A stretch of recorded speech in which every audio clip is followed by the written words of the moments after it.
ಅರೆ ನೋಡಿ ಸ್ವಾಮಿ ನಾವಿರೋದು ಹೀಗೆ. ಎಲ್ರಿಗೂ ನಮಸ್ಕಾರ. ವಿಕೆ ಕನ್ನಡ ಚಾನಲ್ಗೆ ಸ್ವಾಗತ, ಸುಸ್ವಾಗತ. ತಮ್ಮಲ್ಲಿ ನೋಡ್ತಾ ಇದ್ದೀರಾ ಯಾವ ವಿಚಾರವಾಗಿ ಈ ವಿಡಿಯೋ ಮಾಡ್ತಾ ಇರೋದು ಅಂತ. ಸುಮಾರು ದಿನಗಳಿಂದ ಅಂದರೆ ವಿಜಯ್ ಅಂದರೆ ತಮಿಳುನಾಡಿನ ವಿಜಯ್ ಅವರು ಗೆದ್ದ ಮೇಲೆ ಏನಾಗಿದೆ, ಕರ್ನಾಟಕದಲ್ಲಿ ಒಂದು ಅಲೆ ಶುರು ಆಗ್ಬಿಟ್ಟಿದೆ. ಯಾರನ್ನಾದರೂ ಒಬ್ಬರನ್ನ ಕರ್ಕೊಂಡು ಬಂದು ಗೆಲ್ಲಿಸ್ಬೇಕು ಅಂತ. ಅದು ಯಾರು ಯಾರು ಯಾರು ಅಂತ ಹೋದರೆ ಮೀಡಿಯಾದವ್ರು ಕಣ್ಣಿಗೆ ಕಾಣ್ತಾ ಇರೋದೆಲ್ಲ ನಮ್ಮ ಉಪೇಂದ್ರ ಅವರು. ಏನಕ್ಕೆ ಉಪೇಂದ್ರ ಅವರೇ ಕಾಣ್ತಿದ್ದಾರೆ, ಬೇರೆ ಯಾರೂ ಕಾಣ್ತಿಲ್ವಾ? ಬೇರೆ ಯಾರೂ ಆ ಲೆವೆಲ್ಗೆ ಇರೋಂಥ ವ್ಯಕ್ತಿ ಇಲ್ವಾ? ಅಂದರೆ ಪಕ್ಷೇತರ ಅಭ್ಯರ್ಥಿಯಾಗಿ ಇರೋ ಕುಮಾರಸ್ವಾಮಿ ಅವರು ಕಾಣ್ತಿಲ್ವಾ? ಆಮೇಲೆ ಸುಮಾರು KR ಪಕ್ಷದವರು ಅವರು ಕಾಣ್ತಿಲ್ವಾ? ಒನ್ ಆ್ಯಂಡ್ ಓನ್ಲಿ ಉಪೇಂದ್ರ ಅವರೇ ಏನಕ್ಕೆ ಗುರಿ ಆಗ್ತಿದ್ದಾರೆ, ಅಂದರೆ ಉಪೇಂದ್ರ ಅವ್ರನ್ನ ಏನಕ್ಕೆ ಟಾರ್ಗೆಟ್ ಮಾಡ್ತಾ ಇದ್ದಾರೆ? ಪ್ರಜಾಕೀಯದಿಂದ ನೀವು ಬನ್ನಿ ಬನ್ನಿ ಬನ್ನಿ ಅಂತ. ಅಲ್ಲಿ ಉಪೇಂದ್ರ ಅವ್ರ ಹತ್ರ ಇಂಟರ್ವ್ಯೂ ಮಾಡೋಕ್ಕೆ ಹೋದವ್ರಿಗೆಲ್ಲ ಉಪೇಂದ್ರ ಅವರು ಒಂದು ಕನ್ಫ್ಯೂಸ್ ಮಾಡ್ತಿದ್ದಾರೆ ಅಂತ ಮೀಡಿಯಾದವ್ರು ಅಂದ್ಕೊಳ್ತಾ ಇದ್ದಾರೆ. ನಾವೇನೇ ಕ್ವಶನ್ ಕೇಳಿದ್ರು ಉಪೇಂದ್ರ ಅವರು ಅದಕ್ಕೆ ಉಲ್ಟಾ ಆನ್ಸರ್ ಕೊಡ್ತಿದ್ದಾರೆ ಅಂತ. ಹೌದು, ನೀವು ಕ್ವಶನ್ ಯಾವ ರೀತಿ ಕೇಳ್ತಾ ಇದ್ದೀರಾ ಅಂದರೆ, ಆ ಕ್ವಶನಲ್ಲಿ ನೀಟಾಗಿ ಆನ್ಸರ್ ಇರುತ್ತೆ. ಆ ಕ್ವಶನ್ನೇ ಮತ್ತೆ ಅವರು ಕೇಳ್ತಾ ಇದ್ದೀರಾ, ಅವರು ಅದಕ್ಕೆ ಆನ್ಸರ್ ಕೊಡ್ತಿಲ್ಲ. ಉಪೇಂದ್ರ ಅವ್ರಿಗೆ ಒಂದೇ ಒಂದು ಪ್ರಶ್ನೆ, ಪ್ರಜಾಕೀಯ ಅಂದರೆ ಉತ್ತಮ ಪ್ರಜಾಕೀಯ ಪಕ್ಷ ಅಂತ ಸ್ಥಾಪನೆ ಮಾಡಿದ ಪಕ್ಷ ಈಗ ಓನ್ಲಿ ಪ್ರಜಾಕೀಯ ಪಕ್ಷ ಅಂತ ಇದೆ. ಈ ಪ್ರಜಾಕೀಯ ಪಕ್ಷನ ಸ್ಥಾಪನೆ ಮಾಡಿದ್ದು ನಮ್ಮ ಉಪೇಂದ್ರ ಅವರು. ಅವರೇ ಹೇಳಿದ್ದಾರೆ, ಡೆಲ್ಲಿಗೆ ಹೋಗಿ ಅಲ್ಲಿ ಲೆಟರ್ ಕೊಟ್ಟು ಈ ಥರದ್ದೊಂದು ಪಕ್ಷನ ಸ್ಥಾಪನೆ ಮಾಡಬೇಕು ಅಂತ ಪರ್ಮಿಷನ್ ತಗೊಂಡು ಬಂದು ಸ್ಥಾಪನೆ ಮಾಡಿ, ಅದಕ್ಕೆ ಒಂದು ಆಟೋ ಅಂತ ಒಂದು ಚಿಹ್ನೆನ ತಗೊಂಡಿದ್ದೀನಿ ಅಂತ ಉಪೇಂದ್ರ ಅವರು ಪಕ್ಷದ ಚಿಹ್ನೆನೂ ಓಪನ್ ಮಾಡಿದ್ರು, ಪಕ್ಷದ ಸಿಂಬಲ್ನು ಹೇಳಿದ್ರು, ಪಕ್ಷದ ಹೆಸರನ್ನು ಹೇಳಿದ್ರು. ಯಾರು? ನಮ್ಮ ಉಪೇಂದ್ರ ಅವರು. ಈಗ ಮೀಡಿಯಾದವರು ಕ್ವಶನ್ ಕೇಳಿದ್ರೆ ಒಂದು ಆನ್ಸರ್ ಹೇಳ್ತಾರೆ, ಇದು ಜನಗಳೇ ಸರಿ ಮಾಡೋಂಥ ಪಕ್ಷ, ಜನನೇ ನಾಯಕರಾಗಬೇಕು, ಜನನೇ ನಾಯಕರಾಗಬೇಕು ಅನ್ನೋದೇನಾದ್ರು ಒಂದೇ ಉದ್ದೇಶ ಉಪೇಂದ್ರ ಅವ್ರಿಗಿದ್ದಿದ್ರೆ ಉತ್ತಮ ಪ್ರಜಾಕೀಯ ಪಕ್ಷ ಅವಶ್ಯಕತೆ ಇರಲಿಲ್ಲ ಅಂತ ನನ್ನ ಅನಿಸಿಕೆ. ಅಂದರೆ ಉತ್ತಮ ಪ್ರಜಾಕೀಯ ಪಕ್ಷ ಏನಕ್ಕೆ ಸ್ಥಾಪನೆ ಮಾಡಿದ್ದಾರೆ ಅಂದರೆ, ಜನಗಳನ್ನ ಅಂದರೆ ಒಂದು ಮೋಟಿವೇಶನ್ ಅನ್ಕೊಡಿ, ಅಂದರೆ ನೀವೇ ರಾಜರಾಗಬೇಕು ಅನ್ನೋದು ಪಾಪ ನಮ್ಮ ಉಪೇಂದ್ರ ಅವರ ಆಸೆ. ಅದು ಎಲ್ಲರಿಗೂ ಖುಷಿನೇ. ಇಲ್ಲ, ನಮ್ಮ ಉಪೇಂದ್ರ ಅವ್ರಿಗೆ ಈ ಆಸೆ ಇರೋದು ಖುಷಿನೇ. ಇಲ್ಲಿ ಏನಾಗಿದೆ, ಉಪೇಂದ್ರ ಅವರು ಮಾತಾಡ್ತಾ ಇರೋ ರೀತಿ ಜನಗಳಿಗೆ ಕನ್ಫ್ಯೂಸಲ್ಲಿ ಕೂಡಿಸ್ತಾ ಇದೆ.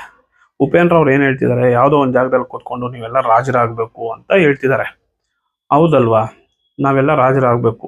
ಏನಕ್ಕೆ, ಯಾವ ರೀತಿ ಆಗಬೇಕು ಅಂದರೆ, ಆಲ್ರೆಡಿ ನಾವೆಲ್ಲ ರಾಜರುಗಳೇ. ಯಾಕಂದರೆ ನಾವೇ ಕಷ್ಟಪಟ್ಟು ದುಡಿದು, ನಾವೇ ನಮ್ಮ ಫ್ಯಾಮಿಲಿಗಳನ್ನ ನೋಡಿಕೊಂಡು, ನಾವೇ ಪ್ರತಿಯೊಂದು ಸಾಲಗಳನ್ನ ತೀರಿಸ್ಕೊಂಡು, EMIಗಳನ್ನ ತೀರಿಸ್ಕೊಂಡು ಇರೋದು. ಇಲ್ಲಿ ಉಪೇಂದ್ರ ಅವರು ಒಂದೇ ಮಾತು ಹೇಳ್ತಾರೆ, ಯಾವ ರೀತಿ ಅಂದರೆ ವೋಟರ್ಸ್ ಬದಲಾಗಬೇಕು ಅಂತ. ಸರಿ, ಆಯಿತು, ವೋಟರ್ಸ್ ಇವಾಗ ನೋಡಿ, ಕಾಂಗ್ರೆಸ್ಸು, JDS, BJP ಈ 3 ಪಕ್ಷಗಳಿದ್ದಾವೆ. ಈ 3 ಪಕ್ಷಗಳು ಅಂದರೆ ಈಗ ಹೆಸರು ಮಾಡಿದಂಥ ಪಕ್ಷಗಳು. ಇನ್ನು ಸುಮಾರು ಒಂದು 10-15 ಪಕ್ಷಗಳು ಕಾಂಪಿಟೇಷನ್ ಇಲ್ದಂಗೆ ಸುಮ್ಮನೆ ನಿಂತಿರ್ತವೆ ಆದರ್ಸ್ ಅಂತ. ಯಾರೋ ಒಬ್ಬ ದುಡ್ಡಿರೋನು ಅಂದ್ಕೊಳ್ಳಿ, ಸುಮ್ಮನೆ ಯಾವುದೋ ಒಂದು ಪಕ್ಷ ಸ್ಥಾಪನೆ ಮಾಡಿ BJP, ಕಾಂಗ್ರೆಸ್ಸು, JDSನ ಸೋಲಿಸಿ ಅವನ ಅಧಿಕಾರಕ್ಕೆ ಬರ್ತಾನೆ. ಯಾರು? ನಮ್ಮ ಜನಾರ್ದನ್ ರೆಡ್ಡಿ ಅವ್ರನ್ನೇ ಅಂದ್ಕೊಳ್ಳಿ. ಅವರೇ ಹೊಸ ಪಕ್ಷನ ಸ್ಥಾಪನೆ ಮಾಡಿ ಅವರೇ ಅಧಿಕಾರಕ್ಕೆ ಬಂದರು. ಯಾಕಂದರೆ ಅವ್ರಿಗಲ್ಲಿ ಇದ್ದಿದ್ದು ನೇಮು, ಹೆಸರು ಎಲ್ಲ ಸೇರಿಸಿ ಅಲ್ಲಿನ ಜನ ಅವ್ರನ್ನ ಆಯ್ಕೆ ಮಾಡಿ ಕಳಿಸೋದು. ಅದೇ ರೀತಿ ಒಬ್ಬ ಸಾಮಾನ್ಯ ಪ್ರಜೆ ಒಂದು ಹೊಸ ಪಕ್ಷನ ಸ್ಥಾಪನೆ ಮಾಡಿದಾಗ ಆ ಪಕ್ಷ ಜನಾರ್ದನ್ ರೆಡ್ಡಿ ಅವರಷ್ಟು ಗೆಲುವು ಸಾಧಿಸಲ್ಲ. ಯಾಕಂದರೆ ಅವನಿಗೆ ಹೆಸರಿರಲ್ಲ, ಅವನು ಪಾಪ್ಯುಲಾರಿಟಿ ಇರಲ್ಲ, ಅವನ ಹತ್ರ ದುಡ್ಡು ಇರಲ್ಲ. ಫಸ್ಟ್ ಆಫ್ ಆಲ್ ಏನಂದರೆ ಅವನ ಉದ್ದೇಶ ಏನು, ನಾನು ಜನಗಳಿಗೇನೋ ಒಂದು ಒಳ್ಳೇದು ಮಾಡಬೇಕು ಅಂದರೆ, ಪ್ರತಿಯೊಬ್ಬರೂ ಅಷ್ಟೇ, ಎಲ್ಲ ನನ್ನ ಮಕ್ಕಳು ಅಷ್ಟೇ, ಜನಗಳಿಗೆ ಏನೋ ಮಾಡಬೇಕು ಅದನ್ನು ಹೇಳ್ಬಿಡಿ. ಜನನೇ ಮಾಡ್ಕೊಳ್ತಾ ಇದ್ದಾರೆ, ಆಲ್ರೆಡಿ ಅವ್ರಿಗೆ ಏನೇನು ಬೇಕು ಎಲ್ಲ ಮಾಡ್ಕೊಳ್ತಾ ಇದ್ದಾರೆ. ಪ್ರತಿಯೊಬ್ಬನಿಗೂ ಅವನದೇ ಆದಂಥ ಟೆನ್ಷನ್ನು, ಅವನದೇ ಆದಂಥ ಕಮಿಟ್ಮೆಂಟು, ಅವನದೇ ಆದಂಥ ಒಂದು ಕೆಲಸ. ಆ ಬ್ಯುಸಿ ಜೀವನದಲ್ಲಿ ಇರೋನಿಗೆ ನೀನು ನಾಯಕ ಆಗಬೇಕು ಅಂದಾಗ, ಒಂದು ಕ್ರಿಕೆಟ್ ಟೀಮ್ ಅಂತ ಬಂದಾಗ 11 ಜನ ಪ್ಲೇಯರ್ಸು, ಅದರಲ್ಲಿ ಒಬ್ಬನ್ನೇ ಕ್ಯಾಪ್ಟನ್ ಮಾಡೋದು. ಯಾಕಂದರೆ 11 ಜನಕ್ಕೂ ಇರುತ್ತೆ ಕ್ಯಾಪ್ಟನ್ ಆಗೋ ಅರ್ಹತೆ. ಅದರಲ್ಲಿ ಒಬ್ಬನ್ನ ಹೇಳ್ತಾರೆ, ನೀನು ನಿಂತ್ಕೊಂಡು ಹ್ಯಾಂಡ್ಲ್ ಮಾಡೋ ಇದನ್ನ ಅಂತ. ಅಂದ್ರೆ ಜನಗಳನ್ನೇ ನಾಯಕರನ್ನಾಗಿ ಮಾಡಕ್ ಹೊರಟಿರೋ ಉಪೇಂದ್ರ ಅವ್ರಿಗೆ ಒಂದು ಅರ್ಥ ಆಗ್ತಿಲ್ಲ. ಎಲ್ಲರಿಗೂ ಆಸೆ ಇರುತ್ತೆ ನಾನು ನಾಯಕ ಆಗ್ಬೇಕು ಅಂತ. ಇವಾಗ ಅಪ್ಲಿಕೇಶನ್ ಓಪನ್ ಮಾಡಿದ್ದಾರೆ. ನಿಮ್ಮ ಏರಿಯಾದಲ್ಲಿ ಒಂದು 100 ಜನ ಅನ್ಕೊಡಿ, ಒಂದು 100 ಜನನ ಸೆಲೆಕ್ಷನ್ ಮಾಡ್ತಾರೆ. ಇದರಲ್ಲಿ ನಿಮ್ಮ ಆಯ್ಕೆ ಯಾವುದು ಅಂತ. ಅದರಲ್ಲಿ 90 ಓಟು ಒಬ್ಬನಿಗೆ ಬಂತು, 80 ಓಟು ಇನ್ನೊಬ್ಬನಿಗೆ ಬಂತು. ನಾನು ಸುಮ್ಮನೆ ಹೇಳ್ತಾ ಇದ್ದೀನಿ, ಓಟುಗಳ ಲೆಕ್ಕದಲ್ಲಿ ಅಲ್ಲೇ ತಗೊಳ್ಳಿ.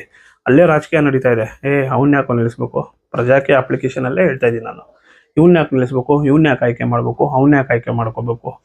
ಸರಿ, ಫೈನಲ್ ಆಗಿ ಎಲ್ಲರಿಗೂ ಇರುತ್ತಲ್ವಾ, ಪ್ರಜಾಕೀಯ ಪಕ್ಷದಲ್ಲಿ ನಾನೊಬ್ಬ ಕ್ಯಾಂಡಿಡೇಟ್ ಆಗಬೇಕು ಅಂತ ನನ್ನ ಮಗನಿಗೆ ಆಸೆ ಇರಲ್ಲ, ಪ್ರತಿಯೊಬ್ಬನಿಗೂ ಇರುತ್ತಲ್ಲಿ ಆಸೆ. ಅಪ್ಲಿಕೇಶನ್ ಓಪನ್ ಮಾಡಿದಾಗ, ಇವಾಗ ನಾನು ಅಪ್ಲಿಕೇಶನ್ ಓಪನ್ ಮಾಡಿದ್ರೆ ನಾನು ಫಾರ್ಮ್ ಫಿಲ್ ಮಾಡ್ತೀನಿ. ನಾನು ಜನಗಳಿಗೆ ಒಳ್ಳೇದು ಮಾಡಕ್ಕೆ ಬಂದಿರೋದಪ್ಪ, ಜನಗಳಿಗೆ ಒಳ್ಳೇದು ಮಾಡಿಲ್ಲ ಅಂದ್ರೆ ನನ್ನನ್ನು ಇಳಿಸಿ ಅಂತ ನಾನು ಹೇಳ್ತೀನಿ. ಆ ಥರ ನಂತರದವರು ಒಂದು 100 ಜನ ಇರ್ತಾರೆ ಅಪ್ಲಿಕೇಶನಲ್ಲಿ, ನಾನು ಜನಗಳಿಗೇನು ಒಳ್ಳೇದು ಮಾಡಿಲ್ಲ ಅಂದರೆ ನಿಲ್ಲಿಸು ಅಂತ. ಅದರಲ್ಲಿ ಒಬ್ಬನಿಗೆ ಟಿಕೆಟ್ ಸಿಗೋದು. ಯಾರಿಗೆ? 100 ಜನದಲ್ಲಿ ಒಬ್ಬನಿಗೆ. ಆ 99 ಜನ ನಾಯಕರಾಗಬೇಕು, ನಾನು ಜನಗಳಿಗೆ ಏನೋ ಮಾಡಬೇಕು ಪ್ರಜಾಕಿಯಿಂದ ಅಂತ ಬಂದಿರ್ತಾರಲ್ಲ, ಅವ್ರಿಗೆಲ್ಲ ಡಿಸಪಾಯಿಂಟ್ 100% ಆಗೇ ಆಗುತ್ತೆ ಅಲ್ವಾ? ಇದು ಸತ್ಯ ಇರೋ ಸತ್ಯ, ರಿಯಾಲಿಟಿ ಇದು. ಸರಿನಾ? ಒಬ್ಬನಂತೂ ಆಯ್ಕೆ ಮಾಡಿದ್ರು, ಅದು ಏನು ಒಲ್ಲದ ಮನಸ್ಸಿಂದ. ಸುಮಾರು ಜನ ಇದ್ದಾರೆ, ಸಾವಿರಾರು ಜನ ಇದ್ದಾರೆ ಅನ್ಕೊಳ್ಳಿ, ಅದರಲ್ಲಿ ಒಬ್ಬನಿಗೆ ಚಾನ್ಸ್ ಸಿಗೋದು.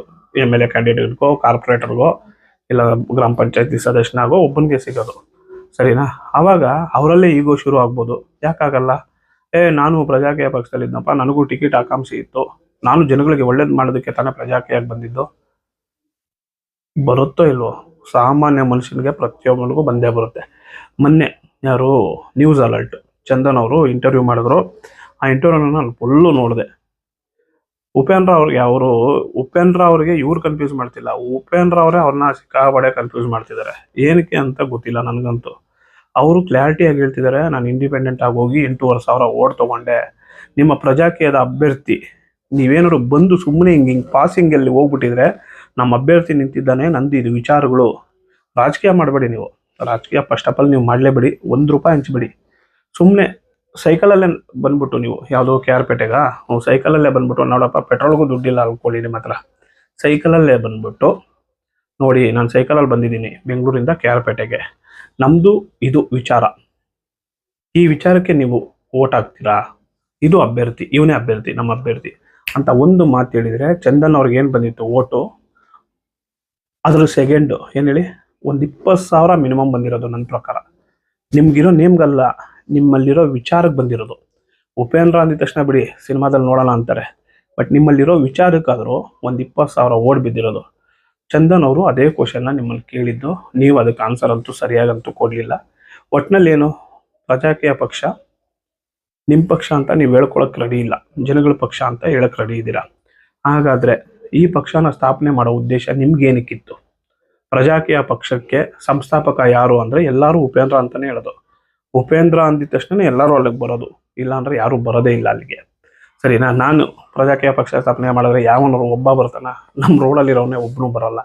ಅಂಥದ್ರಲ್ಲಿ ನಿಮ್ಮ ಹೆಸರು ನೋಡಿಕೊಂಡು ನಿಮ್ಮ ಹೆಸರಿಗೆ ಇಮೇಜ್ಗೆ ಇರೋದಕ್ಕೆ ಯಾರಾದರೂ ಬಂದು, ಇಲ್ಲ ನಾನು ಪ್ರಜಾಕೀಯ ಪಕ್ಷದಿಂದ ಬರಬೇಕು, ಜನಗಳಿಗೆ ಏನೋ ಮಾಡಬೇಕು, ಪಕ್ಷದಲ್ಲಿ ಇದೆ ಏನೋ ಒಳ್ಳೇದು ಮಾಡಿಲ್ಲ ಅಂದರೆ ಜನಗಳಿಗೆ ಅಧಿಕಾರ ಇದೆ ಇಳಿಸು ಅಂತ. ಪಾರದರ್ಶಕತೆ ಅಂದರೆ ಪ್ರತಿಯೊಂದು ನಾನು ಏನು ಖರ್ಚು ಮಾಡ್ತೀನಿ, ಎಷ್ಟು ಫಂಡ್ ಬರುತ್ತೆ, ಜನಗಳಿಗೆ ಹೇಳ್ತೀನಿ, ನೋಡಪ್ಪ ನನ್ನ ಹತ್ರ 100 ಕೋಟಿ ಇದೆ, ಏನು ಮಾಡೋಣ ಅಂದಿದ ತಕ್ಷಣ ಎಲ್ಲರಿಗೂ ಒಂದೊಂದು ಆಸೆ. ನಮ್ಮ ಏರಿಯಾದಲ್ಲಿ ಒಂದು ಪಾರ್ಕ್ ಇಲ್ಲ, ಮಕ್ಕಳು ಹೇಳ್ತಾರೆ ನಮ್ಮ ಏರಿಯಾದಲ್ಲಿ ಒಂದು ಗ್ರೌಂಡ್ ಇಲ್ಲ, ಇನ್ನೊಬ್ಬ ಹೇಳ್ತಾನೆ 1000 ಹೇಳ್ತಾರೆ. 1000 ಪ್ರಾಬ್ಲಮ್ ನೀವು ಸಾಲ್ವ್ ಮಾಡೋಕ್ಕಾಗುತ್ತಾ? 100% ಆಗಲ್ಲ. ಜನಗಳು ನಾಯಕರಾಗಬೇಕು, ಅವ್ರಿಗೆ ಗೊತ್ತು, ಆಲ್ರೆಡಿ ಅವ್ರು ನಾಯಕರಾಗಿದ್ದಾರೆ. ಅದಕ್ಕೆ ಒಂದೊಳ್ಳೆ ಪರ್ಸನ್ ನೋಡಿಕೊಂಡೇ ಓಟ್ ಹಾಕೋದು. ಯಾವ ರಾಜಕಾರಣಿನೂ ಕೆಟ್ಟವನು ಅಲ್ಲ, ಯಾವ ರಾಜಕಾರಣಿನೂ ಒಳ್ಳೆಯವನು ಅಲ್ಲ. ಅವ್ರವ್ರ ಜೀವನ, ಅವ್ರವ್ರ ಬದುಕು. ನೀವು ಅಷ್ಟೇ, ಕೆಟ್ಟ ಸಿನಿಮಾನೂ ಮಾಡಿದ್ದೀರಾ, ಒಳ್ಳೆ ಸಿನಿಮಾನೂ ಮಾಡಿದ್ದೀರಾ. ಅದರಲ್ಲಿ ನಿಮಗೂ ಗೊತ್ತು ಕೆಟ್ಟ ಸಿನಿಮಾ ಯಾವುದು, ಒಳ್ಳೆ ಸಿನಿಮಾ ಯಾವುದು ಅಂತ. ಆಯ್ಕೆ ನಿಮ್ಮಲ್ಲೇ ಇತ್ತು. ಒಂದು ದುಡ್ಡುಗೋಸ್ಕರ ಮಾಡಿರ್ಬೋದು, ಇಲ್ಲ ಹೆಸರಿಗೋಸ್ಕರ ಮಾಡಿರ್ಬೋದು, ಇಲ್ಲ ಯಾರ್ದು ಇನ್ಫ್ಲೂಯೆನ್ಸ್ಗೋಸ್ಕರನೂ ಮಾಡಿರ್ಬೋದು ಆ ಸಿನಿಮಾಗಳಲ್ಲಿ. ನೀವು ಒಟ್ಟಿನಲ್ಲಿ ಮಾಡಿದ್ದೀರಾ. ಬಟ್ ಏನಂದರೆ, ನಿಮ್ಮ ಅಭಿಮಾನಿಗಳಿಗೆ ಎಷ್ಟೋ ಎಕ್ಸ್ಪೆಕ್ಟೇಷನ್ ಇಟ್ಕೊಂಡು ಥಿಯೇಟ್ರಿಗೆ ಬಂದಾಗ ಡಿಸಪಾಯಿಂಟ್ ಆಗಿರೋದು ಇದೆ. ಏನಿದು, ನಮ್ಮ ಉಪೇಂದ್ರ ಅವರು ಈ ಥರದ್ದು ಒಂದು ಕತೆ ಮಾಡಿದಾರಲ್ಲ ಅಂತ ಡಿಸಪಾಯಿಂಟ್ ಹೋಗಿ ಸಿನಿಮಾ ಸೋತಿರೋ ಉದಾಹರಣೆಗಳು ಇದ್ದಾವೆ. ಇಷ್ಟೇ ನನ್ನ ಒಂದು ನೇರವಾದ ಕ್ವಶನ್ನು. ನೀವು ವೋಟರ್, ನಾನು ವೋಟರ್. ನೀವು ನಿಮ್ಮ ಏರಿಯಾದಲ್ಲಿ ಯಾರಿಗೋ MLAಗೋ MP ಗೋ ಕಾರ್ಪೊರೇಟರ್ಗೋ ಓಟ್ ಹಾಕಿದ್ದೀರಾ, ನಿಮ್ಗೆ ಅಧಿಕಾರ ಇಲ್ವಾ? ನಾನು ಓಟ್ ಹಾಕಿದ್ದೀನಿ ಅಂದ್ಬಿಟ್ಟು ಅವ್ರಿಗೋಗಿ ಪ್ರಶ್ನೆ ಹಾಕೋ ಅಧಿಕಾರ ನಿಮ್ಮಲ್ಲಿಲ್ವಾ? ನಮ್ಮ ಏರಿಯಾದಲ್ಲಿ ರೋಡ್ ಸರಿ ಇಲ್ಲ, ನಮ್ಮ ಏರಿಯಾದಲ್ಲಿ ಗೌರ್ಮೆಂಟ್ ಸ್ಕೂಲ್ಗಳು ಸರಿ ಇಲ್ಲ, ಗೌರ್ಮೆಂಟ್ ಸ್ಕೂಲ್ ಸರಿಯಾಗಿ ವ್ಯವಸ್ಥೆ ಇಲ್ಲ, ಗೌರ್ಮೆಂಟ್ ಸ್ಕೂಲಲ್ಲಿ ನೀರು ಸರಿಯಾಗಿ ಬರ್ತಿಲ್ಲ, ಇನ್ನೊಂದು ಗೌರ್ಮೆಂಟ್ ಸ್ಕೂಲ್ ಮಕ್ಕಳಿಗೆ ಒಳ್ಳೆ ಎಜುಕೇಶನ್ ಸಿಗ್ತಿಲ್ಲ. ನೀವು ವೋಟರ್ ಅಲ್ವಾ, ಹೋಗಿ ನಿಮ್ಮ MLAಗೋ, ನಿಮ್ಮ MP ಗೋ, ನಿಮ್ಮ ಏರಿಯಾ ಕಾರ್ಪೊರೇಟರ್ಗೋ ಒಂದೇ ಒಂದು ಲೆಟ್ರು ಹಿಂಗೆ ಹೋಗಿ ಕೊಟ್ಟರೆ ನೀವು ಮೀಡಿಯಾದವರೇ ಕವರ್ ಮಾಡ್ತಾರೆ. ಏನಕ್ಕೆ ಸರ್ ನೀವು ಬಂದಿದ್ದು ಅಂತ. ಇಲ್ಲ, ನಮ್ಮ ಏರಿಯಾದಲ್ಲಿ ಈ ಥರದ್ದು ಒಂದು ಸಮಸ್ಯೆ ಇತ್ತು, ಬಗೆಹರಿಸೋಣ ಅಂತ ಬಂದಿದ್ದೀನಿ. ಜನ ಅಲ್ವಾ ನೀವು ವೋಟ್ ಹಾಕಿಲ್ವಾ, ನಿಮ್ಗೆ ಅಧಿಕಾರ ಇಲ್ವಾ? ಇದು ನಂದು ಸಿಂಪಲ್ ಕ್ವಶನ್ನು. ಇದ್ರ ಮೇಲೆ ಯಾರ್ಯಾರು ಏನೇನು ಕಾಮೆಂಟ್ ಹಾಕ್ತಾರೋ ಹಾಕ್ಕೊಳ್ಳಿ. ನನ್ನ ಕ್ವಶನ್ ಉಪೇಂದ್ರ ಅವ್ರಿಗಿದೆ. ಚಂದನ್ ಅವರು ದಿ ಬೆಸ್ಟ್ ಪ್ರಶ್ನೆಗಳನ್ನ ಕೇಳಿದ್ರು, ಬಟ್ ಗೊತ್ತಿಲ್ಲ ಅದು ಯಾಕೆ ಹಂಗಾಯ್ತು ಅಂತ. ಒಟ್ಟಿನಲ್ಲಿ ಉಪೇಂದ್ರ ಅವ್ರಿಗೆ ಒಳ್ಳೇದಾಗಲಿ. ಅವರೇ ಸ್ಥಾಪನೆ ಮಾಡಿರೋ ಪ್ರಜಾಕೀಯ ಪಕ್ಷ ದಯವಿಟ್ಟು ಅಧಿಕಾರಕ್ಕೆ ಬಂದು ಜನಗಳೆಲ್ಲ ನಾಯಕರಾಗಿ, ಅದು ಬೇರೆ ಥರ ಯಾವ ರೀತಿ ಇರುತ್ತೋ ನೋಡೋಣ. ಸೂಪರ್ ಸಿನಿಮಾದಲ್ಲಿ 2030 ಇಡೀ ಇಂಡಿಯಾ ಚೇಂಜ್ ಆಗಿತ್ತು. ಪ್ರಜಾಕೀಯ ಬಂದಮೇಲೆ ಯಾವ ರೀತಿ ನಮ್ಮ ಕರ್ನಾಟಕ ಬದಲಾಗುತ್ತೋ ಕಾದು ನೋಡೋಣ ಅಂತ ಈ ವಿಡಿಯೋನ ಇಲ್ಲಿ ಮುಗಿಸ್ತಾ ಇದ್ದೀನಿ. ಉಪೇಂದ್ರ ಅವ್ರಿಗೆ ಒಳ್ಳೇದಾಗಲಿ, ಪ್ರಜಾಕೀಯಕ್ಕೆ ಒಳ್ಳೇದಾಗಲಿ, ಪ್ರಜಾಕೀಯಕ್ಕೆ ಯಾರ್ಯಾರು ನಂಬಿ ಓಟ್ ಹಾಕ್ತಾರೆ ಅವ್ರಿಗೂ ಒಳ್ಳೇದಾಗಲಿ. ಒಟ್ಟಿನಲ್ಲಿ ನಮ್ಮ ರಾಜಕಾರಣಿಗಳು ಯಾರ್ಯಾರಿದ್ದಾರೆ ಅವರು ದಯವಿಟ್ಟು ಪ್ರಜಾಕೀಯಕ್ಕೆ ಬಂದು ಸಪೋರ್ಟ್ ಮಾಡಿರಿ. ಜನಗಳೆಲ್ಲ ನಾಯಕರಾಗಬೇಕು, ಅದನ್ನು ಒಂದು ಸಲ ನಾನು ಕಣ್ಣು ತುಂಬ ನೋಡಬೇಕು ಅಂತ ಹೇಳ್ತಾ ಈ ವಿಡಿಯೋನ ಮುಗಿಸ್ತಾ ಇದ್ದೀನಿ. ಥ್ಯಾಂಕ್ ಯು ಉಪೇಂದ್ರ ಅವರೇ, ಒಳ್ಳೇದಾಗಲಿ. ಅರೆ ನೋಡಿ ಸ್ವಾಮಿ, ನಾವಿರೋದು ಹೀಗೆ